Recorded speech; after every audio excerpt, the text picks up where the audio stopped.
Hey folks, I just wanted to take a minute to show you my own nature journal so you can get a better idea of the lack of limitations that you have in your journaling. You do have certain responsibilities to meet for your assignment pages, of course, but that doesn't mean that's all you need to put in your journal. I have a page here on the left-hand side that is just a collection of red things that I took a look at on January 4th. You see I have my metadata up in the right-hand corner of this page, and I've captured my I notice, I wonder, and it reminds me of in the center here, and I've labeled after I looked up what I was looking at. I did have a question about spelling, so I marked it with a little circle and a question mark here. And my third red thing was this tiny little ladybug that landed on my leg while I was drawing.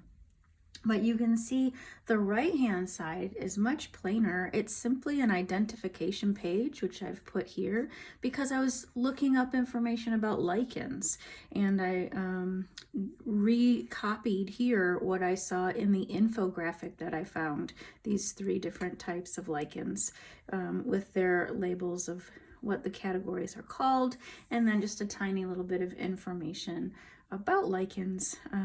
Most interestingly, that they are an indicator of good air quality in a place. And so I have other pages that are similar. This page I've actually taped an envelope with a window to it. So as I am working on identifying different types of evergreens, I can put that type of needle or types of needles. If I find multiples in one trip, I can put them here so that I can finish drawing cedar and juniper are what I have next on my list. So that's another identifier page, and I have some notes about how to identify these things. I do have my chipmunk page with the chipmunk skull that I found in my yard, and I have my my prompts here filled in, but I also have measurements of the skull, and I even counted the number of tooth sockets here, right? And I have my metadata up in the left-hand side.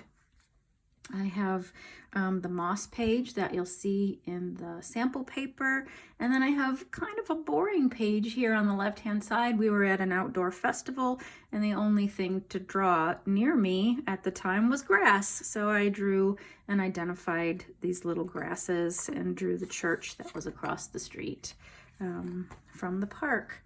My very first entry in this particular journal was the lily magnolia, and this is my 2025 journal. And you can see that in the front of the journal, this is the cover of my Canson XL spiral notebook.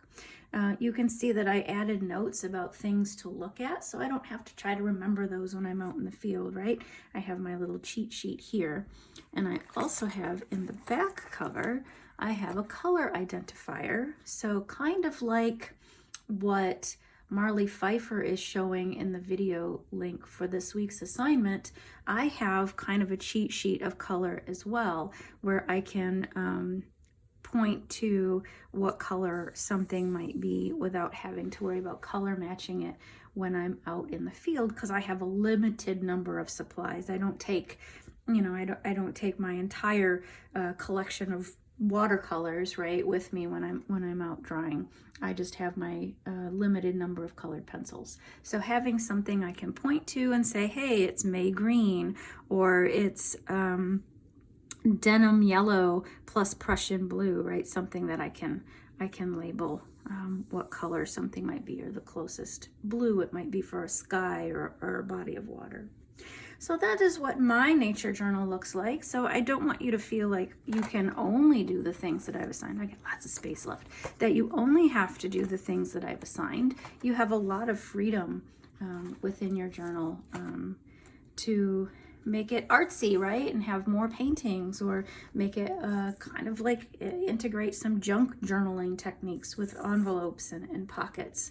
It is your journal to do with as you please, as long as you meet the few assignment responsibilities that you have this semester. So I just thought I would share that with you like I shared it with my in-person classes. So have a great time working on your nature journal this week, and I'm excited to see them.